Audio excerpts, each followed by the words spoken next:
Aquí comienza tu programa. Pregunta al pastor. Muy buenas noches, muy buenas tardes, muy buenos días, como siempre decimos, según donde nos mire, en qué momento del día lo haga, en qué país lo haga, le saludamos y le bendecimos en el poderoso nombre de Jesús. Una vez más estamos aquí en Pregunta al Pastor para traerles un programa, wow, y les puedo asegurar que les va a llegar con respuestas muy importantes a preguntas muy importantes.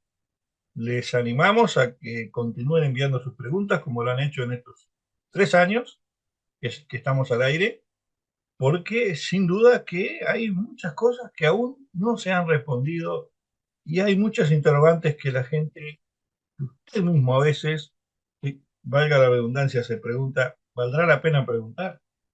Hay que preguntar, es mejor preguntar que quedarse con la duda. En la duda trabaja Satanás.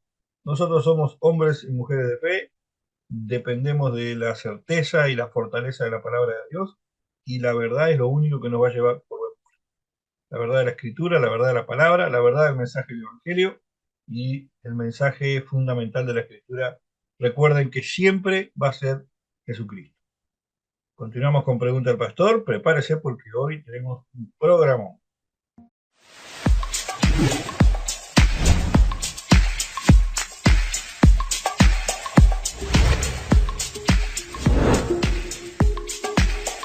Padre amado y bendito Dios, te damos gracias en este momento, Padre, por permitirnos estar un día más, Señor, en este programa, Señor, que tú has encomendado en nuestras manos, Señor, para traer luz, para traer entendimiento a la mente y al corazón de aquellas personas que con tanta humildad, con tanta sencillez envían sus preguntas, Señor, para que cada programa pueda salir al aire, para que pueda existir, Padre. Te pedimos, Señor, que tú guíes a cada uno de los panelistas, que tú nos des de tu sabiduría, de tu entendimiento, Padre, que podamos ser usados por ti para bendecir a otros y que tú puedas bendecir esta audiencia, Padre, que tu misericordia, que tu poder, que tu gracia los alcance, Padre, y que cada uno de ellos, Señor, pueda quitar toda duda de su corazón, de su mente, y que las respuestas que demos, Señor, sean eficaces, Señor, sean fundamentadas en tu palabra, Señor, y selladas por tu Espíritu Santo, Padre, llevando luz a donde quiera que llegue, Señor, este programa. Bendecimos cada vida, bendecimos a las naciones, Señor, que están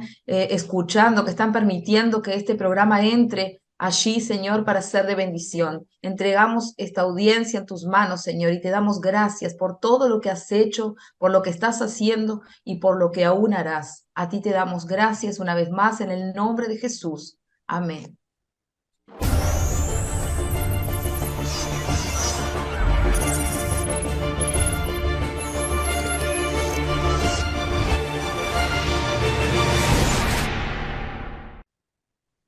Amén. Que Dios bendiga a toda la audiencia una vez más. Estamos aquí en Pregunta al Pastor y en esta oportunidad quiero contestar la pregunta a un oyente que nos dejó la siguiente pregunta. Pregunta si los hijos los manda Dios o los planificamos nosotros. Bueno, para contestar esta pregunta vamos a tener que ir yendo un poquito allí a la palabra de Dios, lo que dice la palabra de Dios sobre los hijos. La palabra de Dios nos dice allí en el Salmos que los hijos son una bendición de Dios. Dice para los ancianos que es una corona.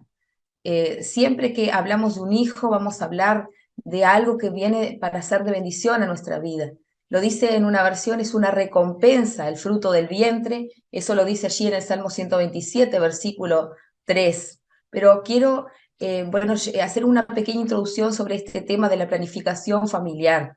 Porque si vamos a la palabra en la época bíblica donde se escribió la Biblia, no se manejaban los métodos anticonceptivos, no se manejaban los métodos para fertilidad o para no fertilidad.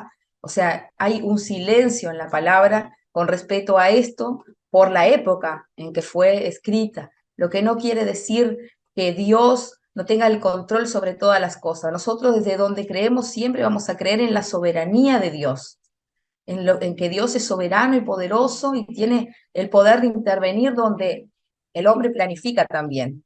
Pero es bueno que podamos planificar nuestra vida. Yo, de mi punto de vista y por la palabra, No veo que sea algo malo o pecaminoso que un matrimonio planifique su familia de alguna manera, porque si hay un acuerdo entre las dos partes, hay muchos motivos por el cual los matrimonios planifican cuándo tener un hijo, las edades entre sus hijos, qué edad quiero que tenga cuando el próximo hijo. Entonces, hay temas de estudio, hay temas de trabajo, temas de situación económica, hay temas de situación de vivienda, hay muchos temas que hacen a las familias pensar el por qué no tener otro hijo o el por qué no tener un hijo en ese momento. Hay métodos para anticonceptivos artificiales y naturales donde eso lo elige siempre en común acuerdo la familia, el matrimonio. Entonces, cuando nosotros hablamos de planificación familiar, creo que cada uno de nosotros deberíamos, de los que estamos acá y de los que están escuchando, mirar nuestras propias familias, porque no hay ninguno de nosotros acá que tengamos una docena de hijos. Y sin embargo, en nuestra vida, en nuestra vida madurativa, reproductiva, nosotros podemos tener muchos hijos. Entonces quiero agarrar un poquito acá un poquito desde mi experiencia como mujer. Yo fui mamá a los 18 años por primera vez, yo me casé muy jovencita y creí que ya era grande y dije, bueno, voy a parar con los métodos anticonceptivos y si este mes quedo embarazada, bien, y si no, continúo con el método anticonceptivo que venía. Entonces quedé embarazada en ese mes y concebí a mi primer hijo, que hoy tiene 23 años, y es una bendición para mi vida en todos los sentidos. Con él aprendí, con él maduré, entiendo que fue Dios que me lo dio, soy agradecida a Dios por ese hijo, entiendo que él es una bendición que ha venido a mi vida. El momento, capaz que en algún momento, si miramos de una manera, yo lo permití, yo lo busqué, yo lo planifiqué juntamente con mi esposo en el momento, pero Dios fue el que le dio la vida, porque vemos también otros casos donde muchas mujeres intentan diferentes métodos y no pueden. La palabra de Dios está lleno de mujeres que no podían concebir hijos porque eran estériles y Dios les concede tener hijo y aparece que Dios les concedió, que fueron a Dios a pedir esa dádiva, ese privilegio de poder ser madres. Tenemos muchos ejemplos en la Biblia. Tenemos el ejemplo de la tsunamita que no había tenido hijos y cuando él llega al profeta tampoco ella le pide que quiere tener hijos. Pero el profeta ve que lo único que ella no tiene para bendecirla ahora a Dios para que Dios le dé un hijo y Dios le da un hijo. Entonces no podemos sacar a Dios de la ecuación nunca. Podemos planificar nuestra vida con tranquilidad, con dirección del Espíritu Santo, pero siempre teniendo en cuenta la soberanía de Dios.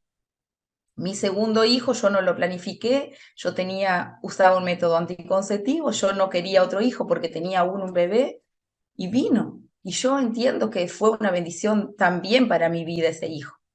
Vino en un momento muy especial porque estaba embarazada, recibí una palabra profética que ese hijo iba a ser un hijo de consolación. Y nació mi hijo y a los 4 días falleció su papá. Y yo entiendo que mi hijo tenía un propósito y lo cumple a ese propósito al pie de la letra. Ha sido de consolación para mí en aquel momento, ha sido de consolación hoy y sigue siendo un hijo de bendición. Entonces, ¿qué quiero decir con esto? Que yo puedo planificar mi vida, pero nunca puedo sacar a Dios, la soberanía de Dios. Mi tercer hijo lo planificamos también, todos querían un hermanito, y dijimos, bueno, vamos a intentar un hermanito, y Dios puso su mano poderosa y nos bendijo con quien hoy tenemos con 6 años, que es Lucas. Entonces van sucediendo cosas en nuestra vida a medida que le vamos permitiendo, a medida que vamos poniendo decisiones nuestras, pero también está la mano poderosa de Dios, que es quien da el aliento de vida, quien da el crecimiento, quien permite que ese niño nazca. Porque también tuve la mala experiencia este año de quedar embarazada también sin haberlo buscado, también usando métodos anticonceptivos y perdí un embarazo. Y también tengo en el medio de eso aceptar la voluntad y la soberanía de Dios para mi vida. O sea, no fue lindo, no fue agradable, era doloroso porque uno que ya es madre, un hijo es una bendición.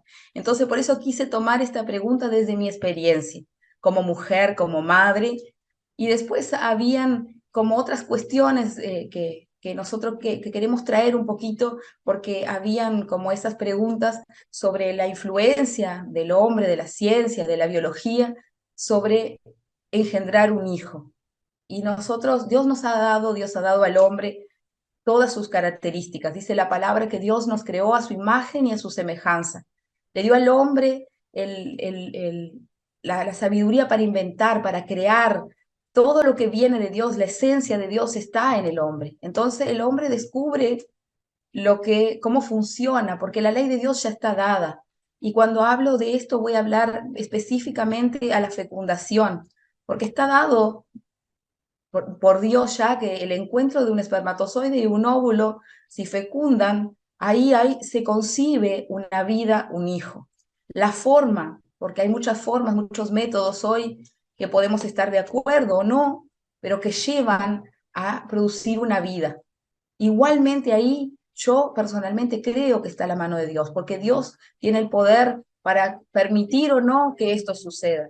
Entonces nosotros tenemos siempre que mirar a nuestros hijos como una bendición, como una dádiva dada por el Señor. Pero sí tenemos la libertad que nos ha dado Dios para planificar nuestra familia de alguna manera, para planificar si queremos que vengan más hijos a nuestra casa, si queremos llenar nuestra casa de ellos, porque la palabra del Señor dice allí en el Salmo, herencia de Jehová son los hijos. Y dice que es de gran estima al hombre tener muchos hijos, pero nosotros tenemos a veces que pensar un poco y razonar en la situación que vive nuestra sociedad hoy. Si yo estoy preparado y si yo tengo la responsabilidad real para sustentar, sostener, educar, enseñar, alimentar, si tengo un lugar físico en mi hogar cómodo para darle a ese niño, o sea, yo no veo nada de malo ni nada de pecaminoso en poder planificar nuestros hijos, nuestro número familiar. Y acá quiero abrir para que los demás panelistas también puedan aportar desde su punto de vista sobre este tema. Amén.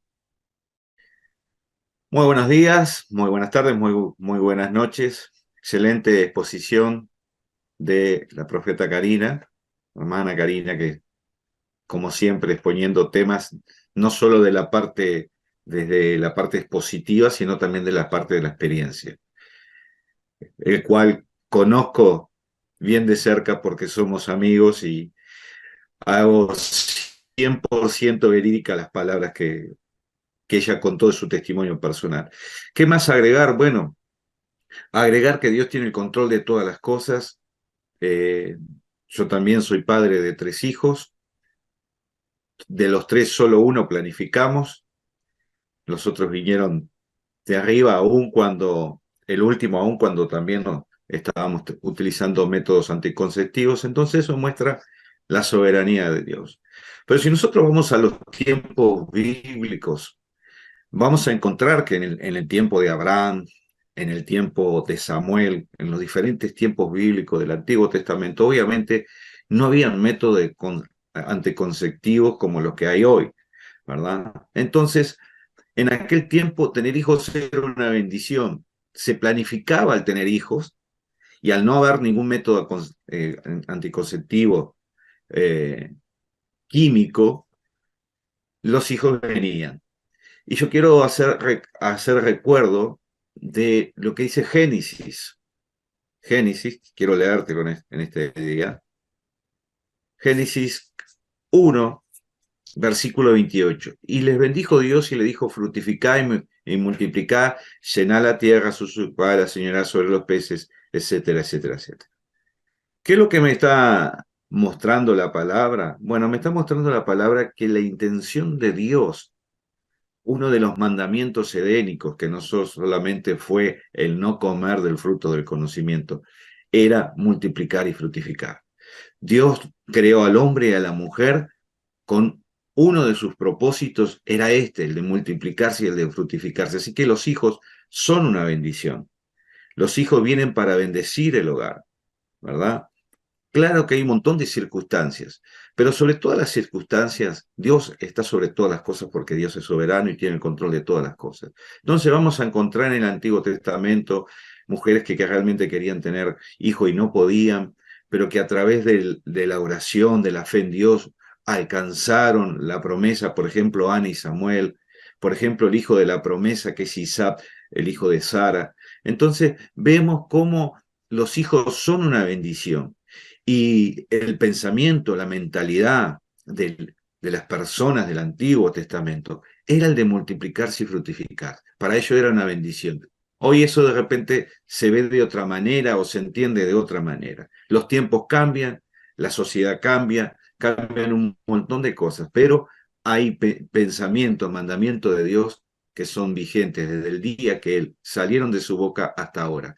Porque después que vino el diluvio, después que vino ese juicio sobre la tierra, Dios vuelve a repetir ese mandamiento a Noé de multiplicarse y fructificar y llenar la tierra. Hoy hay un problema con la sobrepoblación mundial, muchas organizaciones mundiales tratando de controlar esa sobrepoblación y bueno, un montón de análisis que no da el tiempo para exponerlos hoy, pero sí sabemos que hay un control de la natalidad desde la Segunda Guerra Mundial, donde mayor órganos, los órganos mundiales fueron creados, como por ejemplo la ONU, ¿verdad? Desde ahí hay un control de la natalidad o querer controlar la natalidad, como por ejemplo la ley de aborto. ¿Ah? Entonces, quería compartir el pensamiento que muy bien expuso Karina y compartir este pensamiento a través de la palabra de Dios. Que Dios te bendiga. Pregunta al pastor, pastor. Muy bien. Hay, hay muchísimo que se podría decir al respecto de este tema. Y aquí pesan factores religiosos, doctrinales, en muchos casos, filosóficos, y como bien dijo el pastor Denis, hoy en día hay un factor social de vulnerabilidad, por ejemplo, tanto de los padres como de los hijos, como de sociedades enteras, donde la natalidad ha sido desenfrenada y los recursos no alcanzan, por ejemplo. Lo vemos en la sociedad prácticamente en todos los países, en las periferias de las ciudades o incluso dentro de ellas, se puede ver familias con numerosos hijos por debajo de la línea de pobreza, socialmente hablando, corregible con la planificación familiar, por ejemplo, ¿verdad? O por lo menos amortizable. Pero en todo esto la voluntad de Dios es lo que pesa. Dios dijo que la vida tenía que ser posible. Y cuando Dios entregó esa orden a la naturaleza en sí, porque nosotros formamos parte de la creación de Dios, la orden ya fue dada. Y todo lo que Dios creó obedece a Dios. O sea, el hombre va a seguir multiplicándose por más que el hombre no quiera. Y yo estuve investigando un poco sobre el tema y me encontré que los métodos anticonceptivos existen antes de que la Biblia existiera.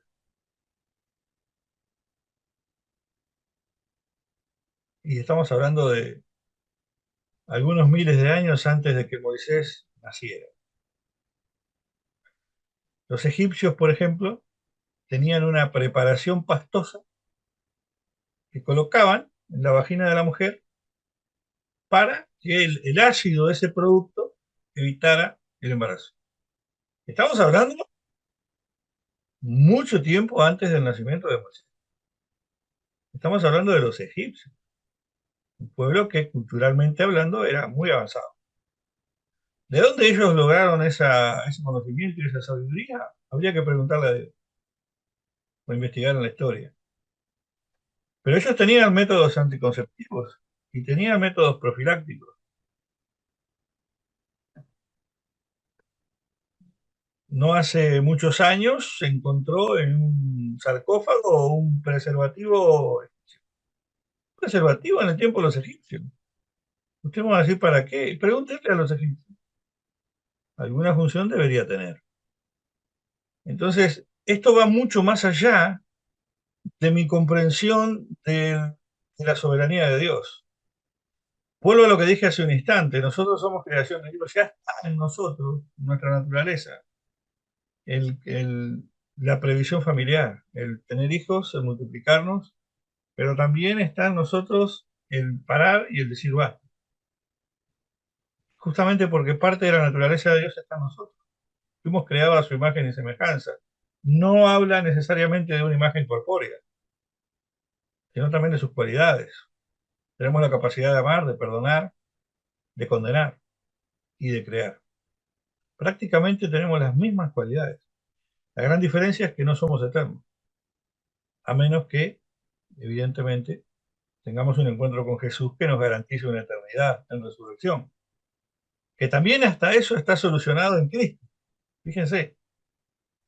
Entonces, Dios en su inmensa sabiduría y en su inmenso poder, lo ha determinado así. Los hijos son bendición de Dios, aunque sean un dolor de cabeza. Aunque usted a veces piense, pero ¿de dónde salió? ¿A quién salió? Bueno, Dios los dejó allí, tienen un propósito, tienen una función, y créanme que los que somos padres hemos llorado y hemos reído con ellos y por ellos. Y en esos momentos no pensamos quién lo trajo al mundo. Somos agradecidos de que están allí. Somos agradecidos. Hay un plan diabólico que se viene gestando hace décadas en lo que tiene que ver con los nacimientos y está relacionado con leyes que se han votado en los países, que las nuevas formaciones de parejas harían imposible la natalidad desde el punto de vista de la naturaleza. Y estamos viendo una distorsión del plan de Dios a lo largo de las últimas décadas. Lo vemos. Pero también allí está implícita la voluntad de Dios, porque la maldad se tendría que multiplicar.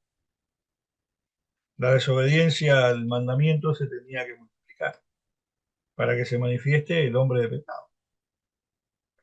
Entonces, yo le puedo decir a quien hizo la pregunta que sí, que Dios es el que manda,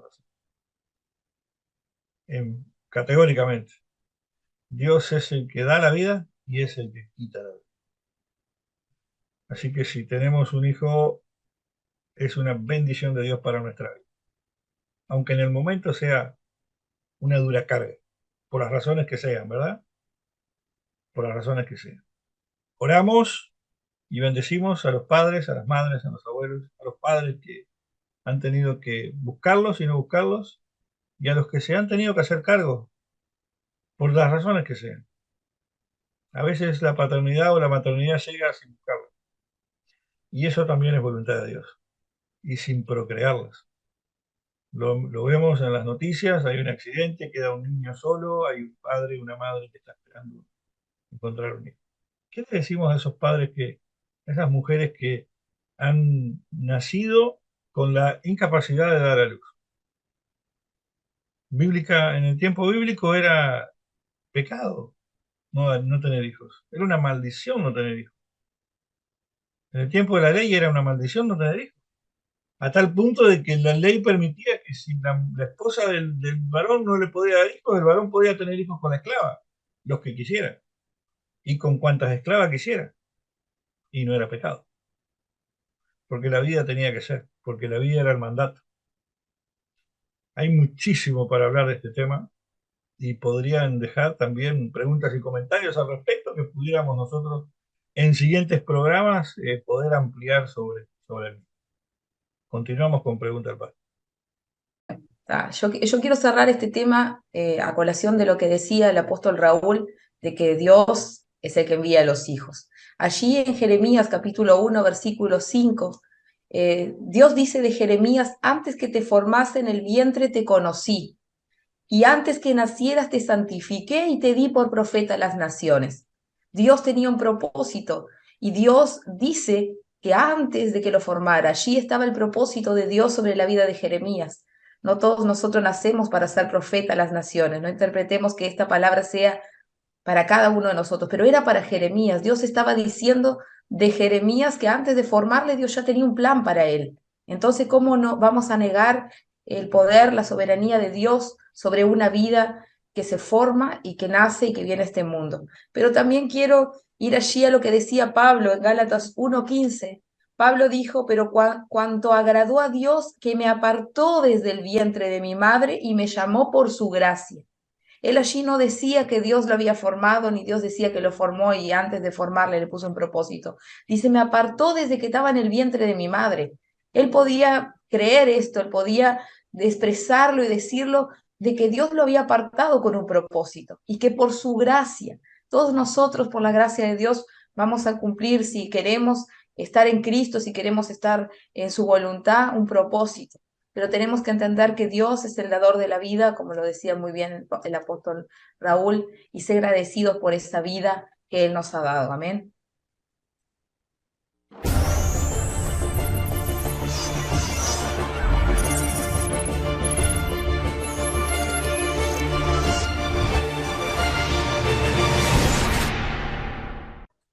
Saludos desde Venezuela, les habla el hermano Rafael Guedes. Bienvenidos al programa Pregunta al Pastor. Bendiciones desde lo alto para todos. En esta oportunidad trataré de responder la pregunta que nos hace Luis acerca de la salvación en el contexto de 1 de Pedro 1:9. La pregunta en sí es la siguiente. ¿Hay que agregarle algo al plan de salvación? O de otro modo, ¿hay que agregarle obras al plan de salvación? El texto en cuestión es 1 de Pedro 1:9 y en la nueva traducción viviente dice así. La recompensa por confiar en Él será la salvación de sus almas. Y de acuerdo a la Reina Valera actualizada, la traducción es la siguiente. Obteniendo así el fin de vuestra fe, la salvación de vuestras almas. La respuesta inicial que daremos a Luis es no. No hay que agregar nada a la salvación que Cristo nos da. Pero permítaseme explicar el porqué. Comenzaré diciendo que el texto que nos ocupa se encuentra inmerso en un párrafo que inicia en el versículo 1:3 de 1 de Pedro y culmina precisamente en el versículo 9, que es el texto que estamos considerando. Y en todo este párrafo se está tratando acerca de la salvación que comienza con el nuevo nacimiento y se extiende hasta la eternidad, siendo esta salvación que ahora el creyente experimenta aquí en la tierra una primicia de lo que está reservado para él y que va a ser manifestado en su determinado momento. Con eso en mente, entonces, vamos a intentar extraer de este párrafo algunas afirmaciones. Aquí tenemos la primera, que dice así. Por la misericordia de Dios, los creyentes habían nacido de nuevo. Por la misericordia de Dios, los creyentes habían nacido de nuevo, en conformidad con el versículo 3, la parte B, donde leemos, es por su gran misericordia que hemos nacido de nuevo, porque Dios levantó a Jesucristo de los muertos.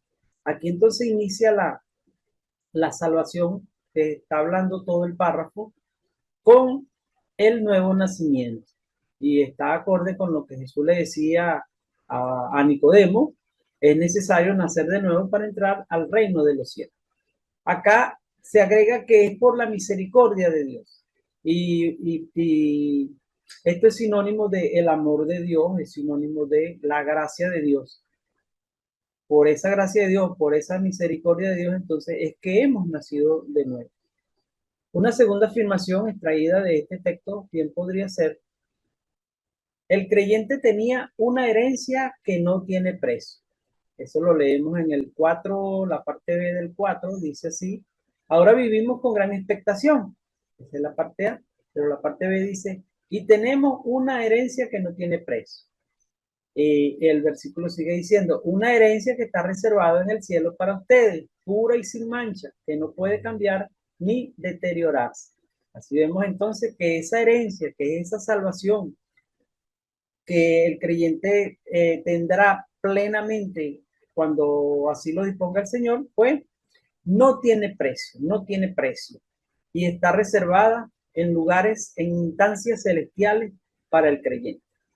Bien, un tercer principio podría ser, por la fe el creyente es protegido por Dios hasta que reciba esa herencia. Eso lo leemos en el 5, en la primera parte, dice así.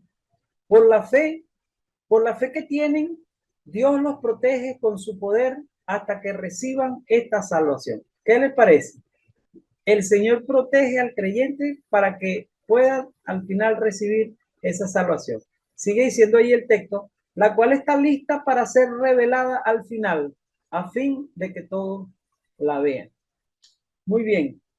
Otra afirmación, la número 4, sería, las pruebas demostraban que su fe era auténtica, basados en el versículo 7a.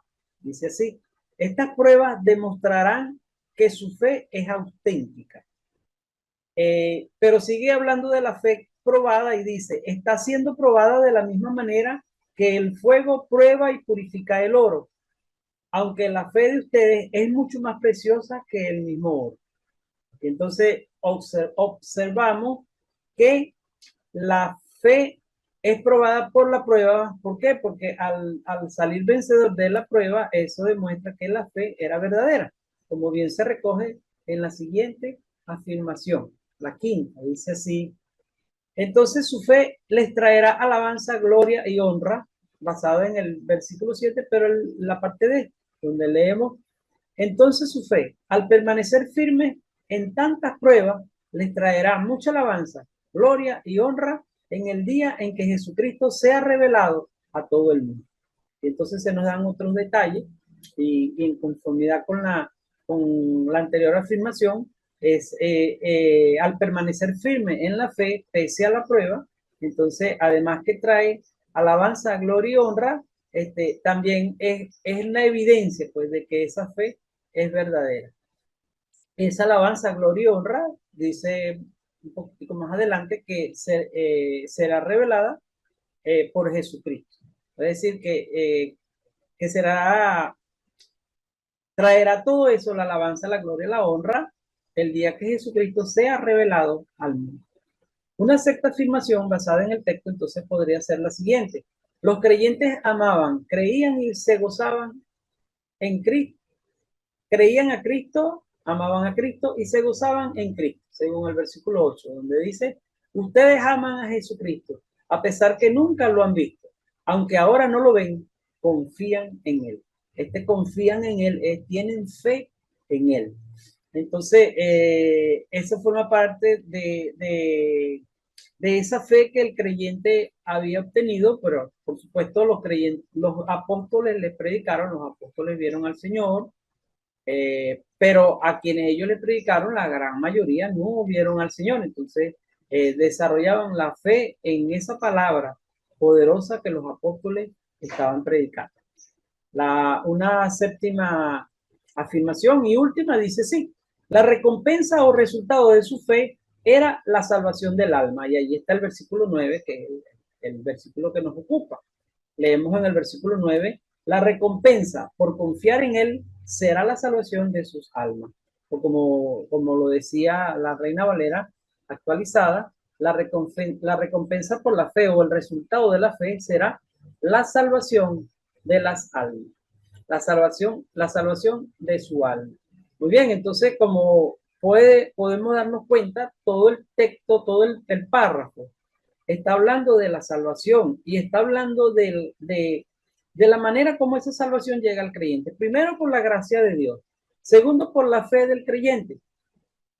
Y tercero, nos dice esto que la recompensa de esa fe, ¿qué es? Es la salvación.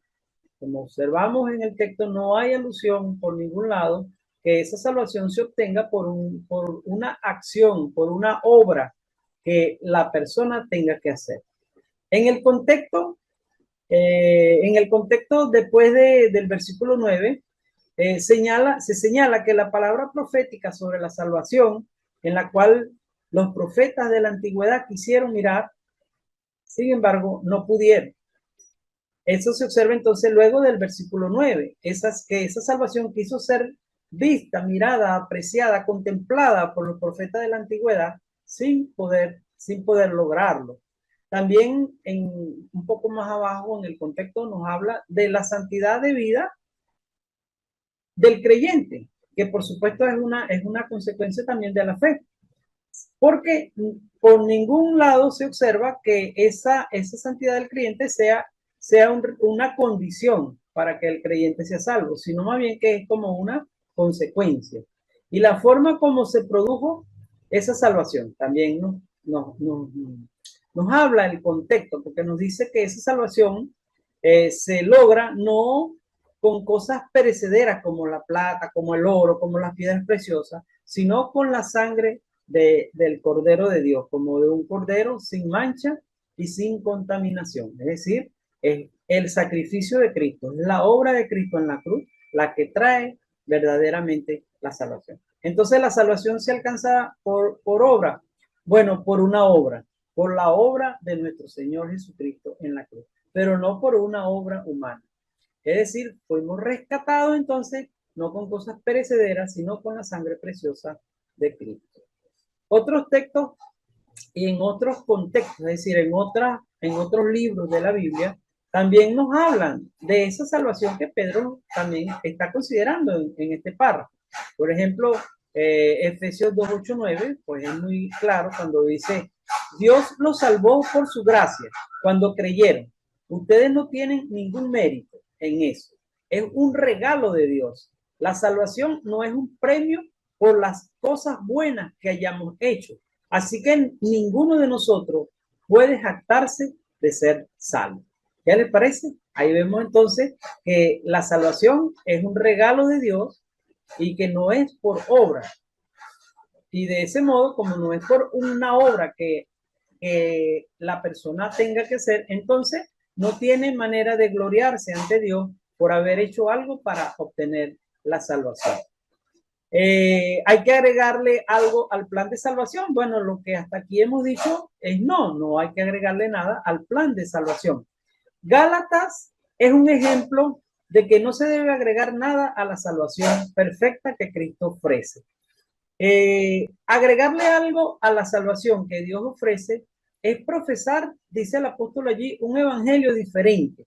Y eso traía pena de condenación, conforme a lo que dice el apóstol Pablo. Si algún ángel o algún apóstol o nosotros mismos les presentamos un evangelio diferente, entonces sea anatema, decía el apóstol.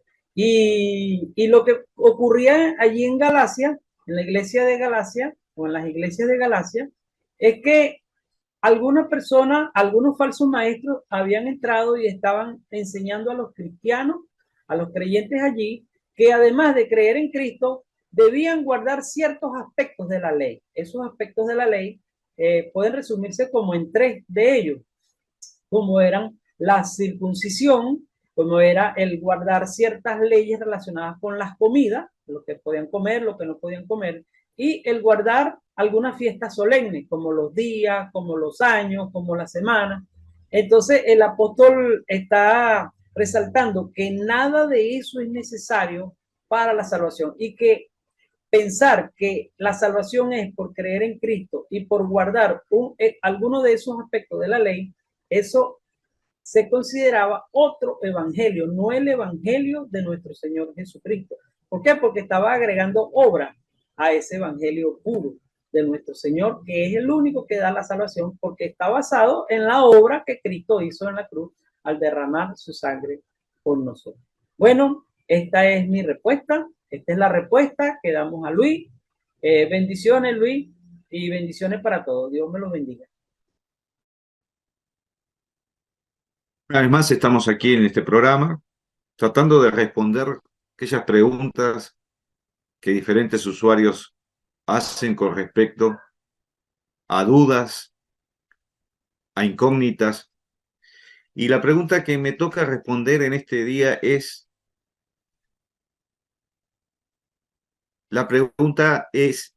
¿está bien si tú prestas dinero a un amigo que es pastor y él teniendo la posibilidad no te lo devuelve? Bueno, estas circunstancias lamentablemente es algo que se da muchas veces, pero yo quiero darle 2 o 3 enfoques a esta respuesta. Desde el punto moral y ético, esta actitud no es buena, ni de testimonio.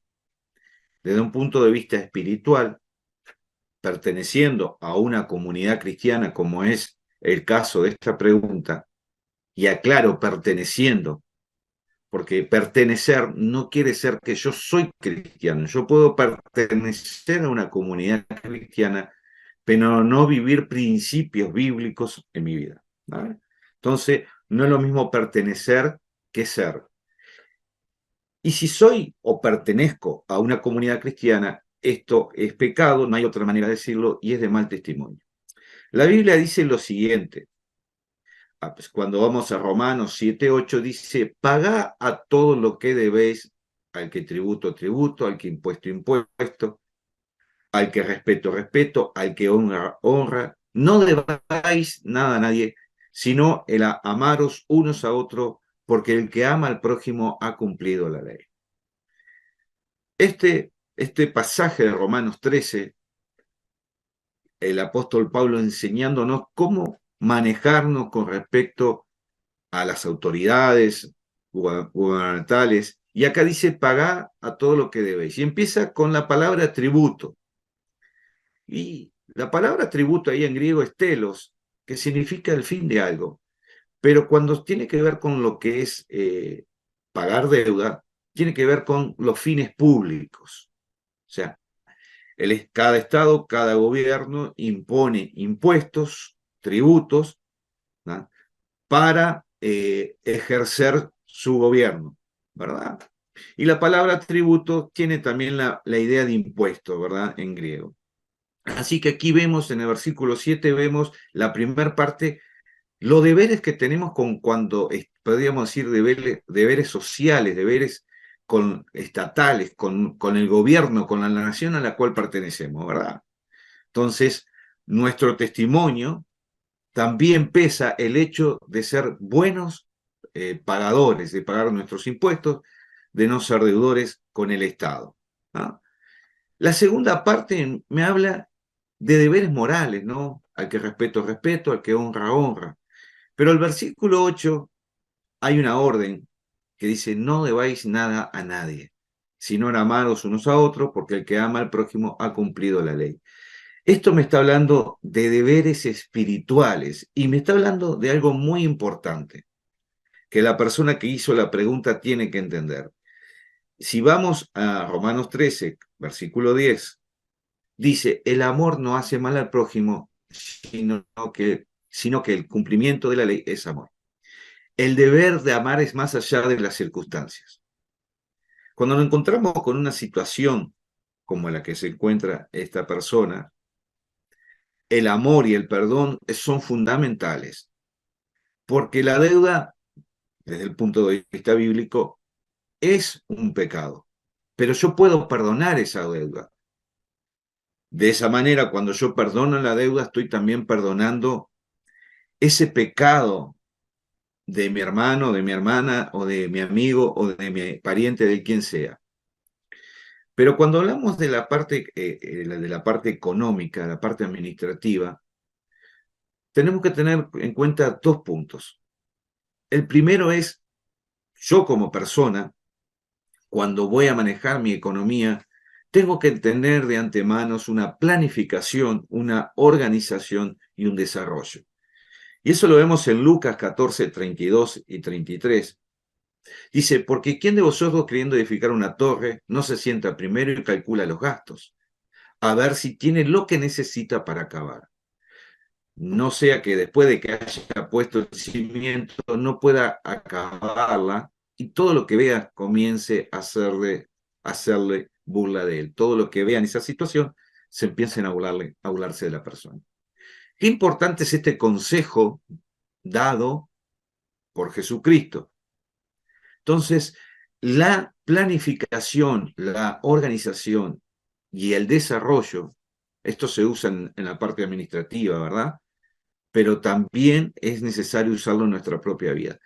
Es necesario que nosotros, como hijos de Dios, tengamos una planificación en nuestra economía, no solamente de lo que los créditos que podamos sacar las deudas que podamos adquirir, sino también de cómo vamos a administrar nuestro dinero, hasta aún a quién vamos a prestar, cuando prestamos dinero.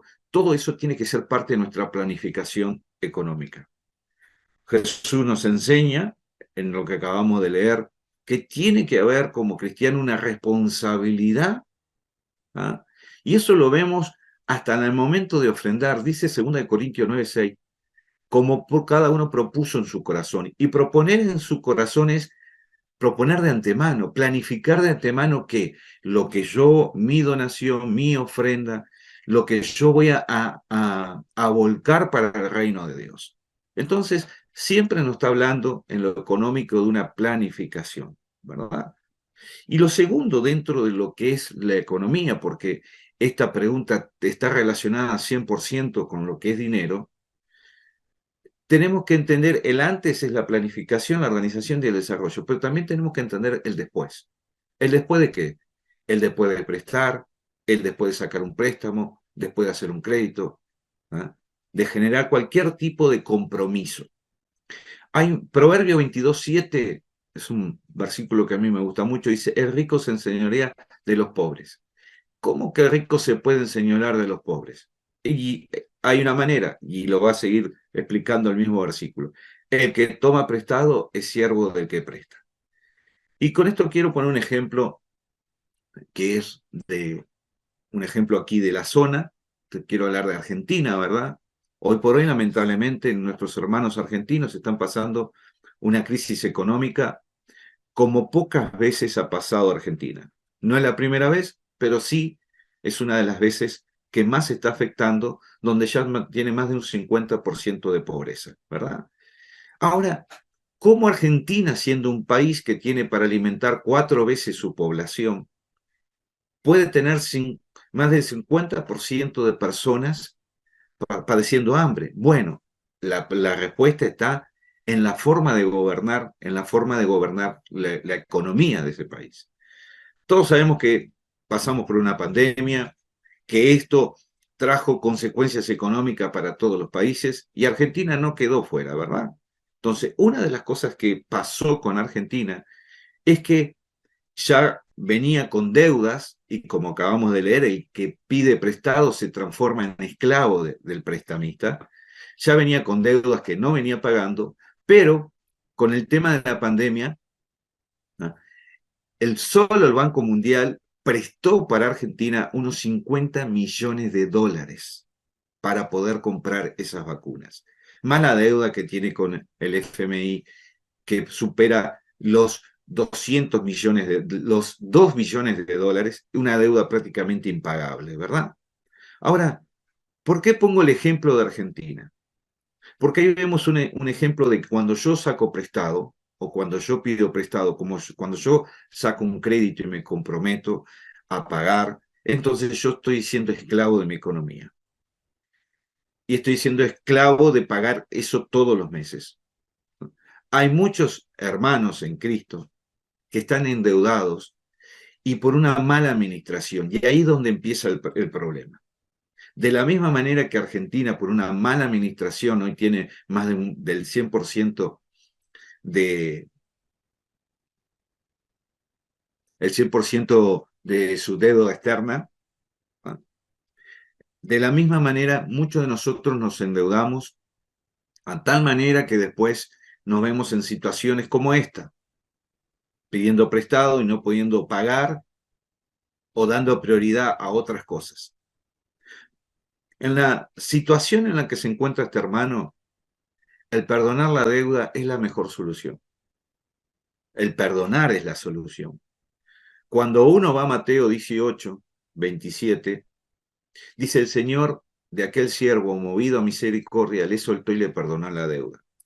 Acá está, a través de una parábola, el Señor Jesucristo ilustrando lo que es el poder del perdón, de soltar perdón. Lo viene desarrollando del versículo 23, y antes de eso viene hablando el tema con sus discípulos, diciendo y hablando del perdón, hablando sobre perdonar. Y esto no es un pensamiento bíblico solo del Nuevo Testamento. Porque en el Antiguo Testamento también, cada 6 años, el 7º año, había un perdonar de deudas para aquellos hombres que por necesidad se habían endeudado. Entonces, el prestamista, dentro del pueblo judío, tenía esa ley moral, esa ley espiritual de perdonar la deuda. Entonces, ¿qué nos está mostrando el Señor? Bueno, la deuda ya está. Fue tomada la decisión, fue prestado el dinero. Ahora lo que corresponde a mí, que lo que me corresponde a mí como cristiano es perdonar y continuar. Soltar ese perdón y dejar que la persona, en este caso mi hermano, mi hermana, continúe su vida y soltarla para que no sea esclavo, ni yo me esclavice al pensamiento continuo de esa deuda y surjan otros sentimientos que son contrarios al fruto del Espíritu, que es el amor, la paz, el gozo, la benignidad, la bondad. Esta historia de Mateo 18 era una deuda impagable. Dios le perdona la deuda, el Señor le perdona la deuda a este siervo. Su deuda equivalía más o menos a 10.000 talentos, equivalían a más o menos a 70 millones de denarios. Y un denario era un día de trabajo. Para que usted tenga idea que es una hipérbole, es una exageración para que nosotros entendamos el valor del perdón. Y sobre este tema la respuesta es perdonar. El Padre Nuestro nos enseña: Señor, perdona nuestras deudas, así como nosotros perdonamos a nuestros deudores. Y es así que debemos continuar. Entonces, tengamos cuidado de cómo ministramos nuestro dinero, desde sacar préstamos para no transformarnos en esclavos, no entrar en una situación, porque lamentablemente pusimos como ejemplo Argentina, ¿verdad? No entrar en una situación de enojo, de rencor, por ese dinero que no voy a recuperar, sino que perdonar y así cumplir el amor de Cristo. Que el Señor te bendiga en esta mañana y no olvidar esto. Señor, perdona nuestras deudas, así como nosotros perdonamos a nuestros deudores. No, yo solo quería, en realidad no era aportar ni acotar, simplemente llegar a la pregunta donde la persona plantea de que su problema, ¿no? Que un pastor le prestó y el pastor no se lo devolvió. Ahí ya lo planteó todo el pastor Denis de manera correctísima. Pero hay una advertencia en el libro de Proverbios sobre no salir fiador, y dice de tu hermano, y en algunas versiones dice de tu amigo, porque a veces nos comprometemos y es un error que creo que todos nosotros en algún momento de la vida hemos cometido, en la intención humana de querer ayudar al otro, y lo que hacemos es atarnos nosotros mismos. Entonces, nuestras decisiones o nuestra desobediencia o no prestar atención a esa palabra por el exceso de confianza en la otra persona trae ciertas ataduras a nuestra vida, que muy correctamente lo planteó el pastor Denis, sobre que lo mejor que puede sucederle a esta persona es perdonar esta deuda. Pero para poder perdonar esa deuda tenemos que reconocer de que nosotros nos equivocamos también al prestarle a la otra persona. No fuimos obedientes a las advertencias. A mí me gusta mucho en el libro de Proverbios un versículo que está allí en el capítulo 22, versículo 26, y lo voy a leer en el lenguaje actual para que quede clarito. Y dice: no te comprometas a pagar deudas que no sean tuyas, porque si no las pagas te quedarás en la calle. Esto es más o menos esto. Si yo le presto a alguien y no me paga y yo contaba con esa plata, bueno, sí, va a pasar eso, voy a perder yo, pero por eso nos advierte la palabra de que seamos sabios con nuestra economía y bueno, y no salgamos de fiador de otros. Si queremos ayudar, ayudemos sin prestar. Bendigamos a otros si tenemos y sembremos en la vida de otra persona, que eso va a generar una paz en nuestro corazón y no va a generar un problema ni una atadura para mi vida ni para el otro. Nada más que eso. Pregunta al pastor. Sin duda que tenemos advertencias en toda la escritura al respecto de las deudas y del buen manejo del dinero, comenzando por la mayordomía. Usted me dirá, ¿qué es la mayordomía? Bueno, la mayordomía es primero Dios, serle fiel a Dios con nuestra economía. Y usted me va a decir, pero Dios no precisa plata. Exactamente, Dios no la necesita. Exactamente, Dios no necesita el dinero, simplemente necesita su obediencia a Él. Y Dios sabe muy bien, ya cuando se instauró esta ley en la palabra del Señor, este principio, Dios sabía que el amor al dinero iba a ser un problema. Si yo no demuestro mi amor y mi obediencia a Dios en todas las áreas, entonces soy un mentiroso. Yo puedo decir que amo a Dios, pero lo defraudo en mi ofrenda y mi diezmo, entonces yo soy un mentiroso. Porque mi mayor demostración de amor hacia Dios es negarme a mí mismo por Él.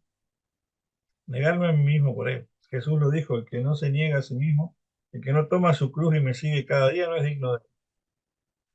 Entonces, cuando yo soy soberano de mi dinero, entonces Dios no es soberano de mi dinero.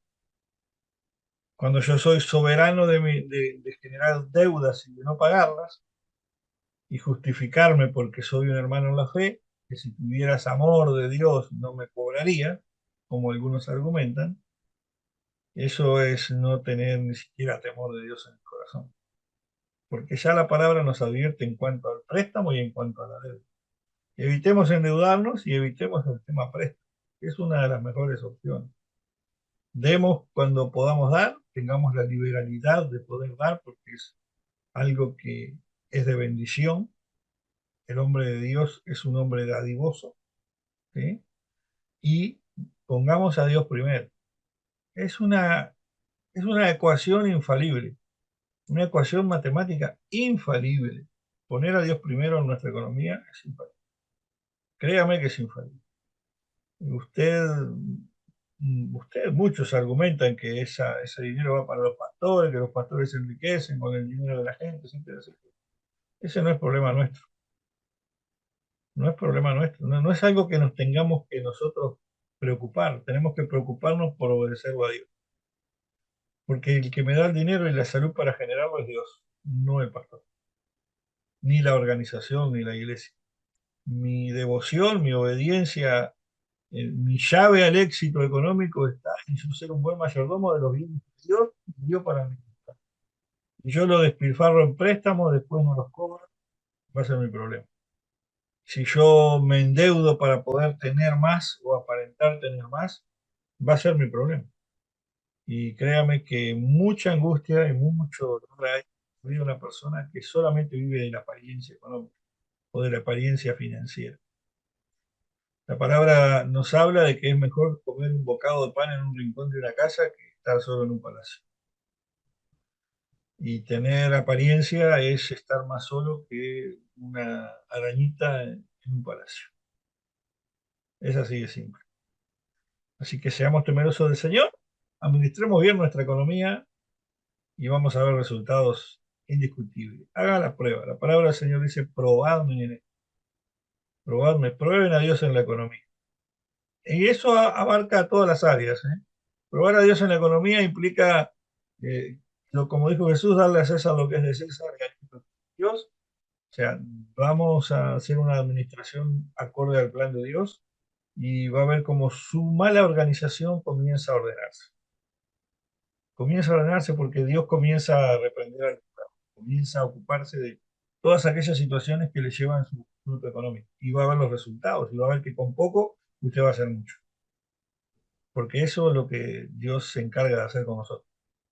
Así que lamentamos las situaciones que algunos viven de no poder cobrarle a sus prójimos, a sus hermanos, porque tristemente es una realidad, y anhelamos, impulsamos al perdón, sin importar que nos paguen o no nos paguen. El perdón del corazón también es parte de mi adoración a Dios. Si no puedo amar al hermano al que veo, ¿cómo puedo amar al Dios que no veo? Y si yo amo a mi hermano, lo tengo que perdonar, por más que me deba mucha plata. Y sé que no es fácil, pero ahí se prueba también mi verdadero amor hacia Dios.